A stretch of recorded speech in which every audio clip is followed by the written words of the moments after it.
Hello, I'm Coach Kelly with Energy Fitness Coaching. Welcome to Transition. We're going to learn how to set up your transition so you're fast and effective. We are in the town of Middleton, Wisconsin, just outside of Madison, very near the Iron Distance course that takes place here in September. And we're outside Endurance House. It's a specialty multi-sport store, so if you're in the area, be sure to check them out. So on race morning when I arrive, first thing I'm going to do is check out where my bike is and start loading up. So I find my bike racked and I start putting my nutrition on my bike. And I also will let you know that oftentimes there's two different ways that bikes are racked in transition. There may be a setup where the racks are set up in this formulation and you'll have several wheels facing out, or you may have the rack where your bike hangs from.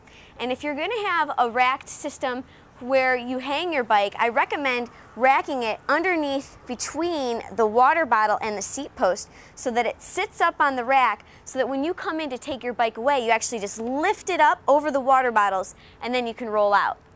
Here we have our handy dandy bike stand, so we're going to set up this way today. So after I start loading my bottles on my bike, I put my Aquacell on, and I'm a big fan of the Aquacell because it has dual compartments where I can have water and sports drink. So what I like to do is snugly secure my Aquacell on my bike, and I'm a little smaller, so my goes on a little bit more challenging. The other trick to this is you'll see a lot of different aero drinks with sponges in them.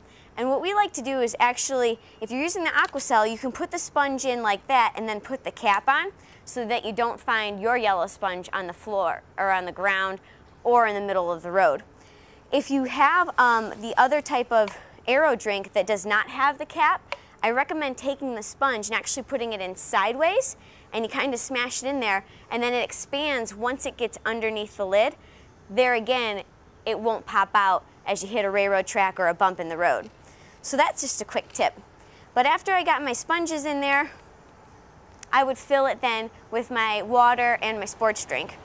And I also take these and make sure that I securely fasten this with the different straps. And you can take this, it's kind of tight, but it wraps around.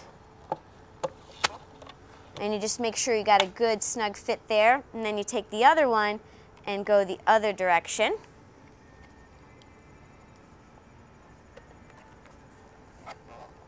Working it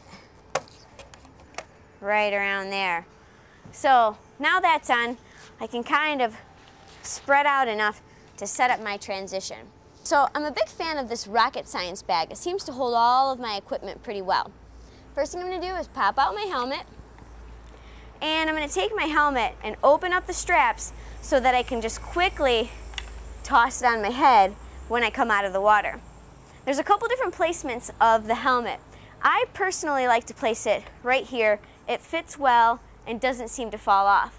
If it's a windy day, you may want to take and stick this side through your straws so that it doesn't fall off. But that's up to you. So for today, we're going to go ahead and put the helmet right here with everything opened up. Okay?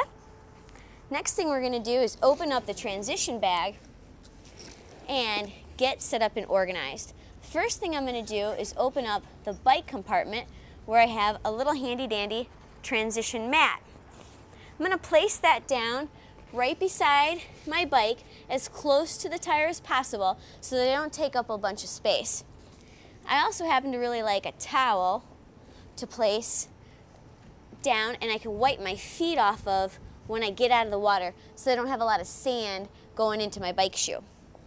Next out is the bike shoe, and I'm going to go ahead and open up the Velcro strap so that I can quickly slide my feet in, and I put my shoes down first, since that's the first thing I'm going to be putting on when I come out of the water. Next compartment I have is the running compartment. I'm going to go ahead and take my running shoes and put them just ahead of my bike shoes, since I'll be doing that second. And I'll take the tongue, make sure it's open and loose. And sometimes I'll just wear my normal sneakers with strings, and sometimes I'll have the little zip ties. It just depends.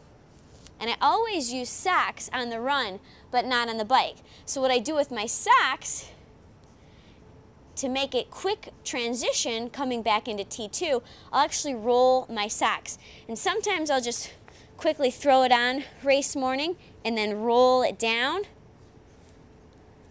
so that when I do come in to put the sock on, it'll roll up much more quickly than if I didn't have it rolled and my feet was sweaty. So we're just going to roll them up today. Have a little spot there, slip your toe in, and then slide that right in your shoe. Same thing with this one. Roll it up so you can slip that right in your shoe. Next up, sometimes I like to have a hat on the run. And I'll take my nutrition that I'm going to use for the run and put it in my hat, so that after I slide my shoes, my socks and my shoes on, I can just grab my hat and head out on the course, stuff in my pockets and put my hat on. And don't forget your number belt. Your number belt should come to transition with your number already on it in the morning. And then a good spot for this is actually hanging right over your helmet. And you can kind of tuck your number inside there and make sure the clasps are open, just like your helmet clasps are, so that you can quickly fasten that. Next up is sunglasses. So this compartment holds my sunglasses, keeping them safe. And I'll go ahead and take my sunglasses and open them up and slide them inside the helmet. So the first thing I do when I come in and get my wetsuit off, I can throw my sunglasses on, fasten my race belt, and throw on my helmet while I'm slipping on my shoes. So it keeps everything quick and efficient. I think that's the name of the game. All right, so now I'm looking over everything, making sure I got my sports drinks on.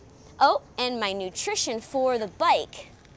Have a little pocket for that, and I keep it all ready in a baggie. So all I have to do is open my bento box, slide my nutrition in, seal it back up, make sure my water bottles are in good, look everything over, and then inside my transition bag, I also keep some extra snacks in case there's a delay, whether it's weather or something's going on and we're going to be hanging out a little longer. I'll keep some snacks in the bag so I don't go hungry race morning. Seal this back up, and then we're about ready to pull out the wetsuit. So I keep my wetsuit packed securely in here in another bag, and inside here I'll have an extra pair of goggles, plus my race goggles, plus suit juice, which will spray all over to help get the wetsuit on, and some Body Glide that we'll use to prevent chafing. You want to use the Body Glide especially on the neck area, because you can get a lot of wetsuit burn there. So you'll put that on, and you'll end up pulling out your wetsuit and putting that on, and you're about ready to go. Another good thing to have in your transition bag is a dry pair of clothes for after the race. So you can keep those secure. Pack up your bag nice and tightly. It's much thinner now with less stuff in it. So we seal it up. Again, this bag is great because it's waterproof, so in case it is a rainy day, things will stay dry still in there. I'm going to take out my water. I'm going to put my bag back behind my bike, make sure my pedals aren't in the way and I can roll my bike out of there. Make sure this is out of the way of other people's space. And then I'll carry my water with me while I get my wetsuit ready and head down to the beach for the swim. You want to make sure you stay hydrated all race morning, so keep drinking water and sports drink perhaps. But this is our transition. I'll check it over. I'm ready to go with my bike shoes, my run shoes, my nutrition, and I'm ready to have a great race.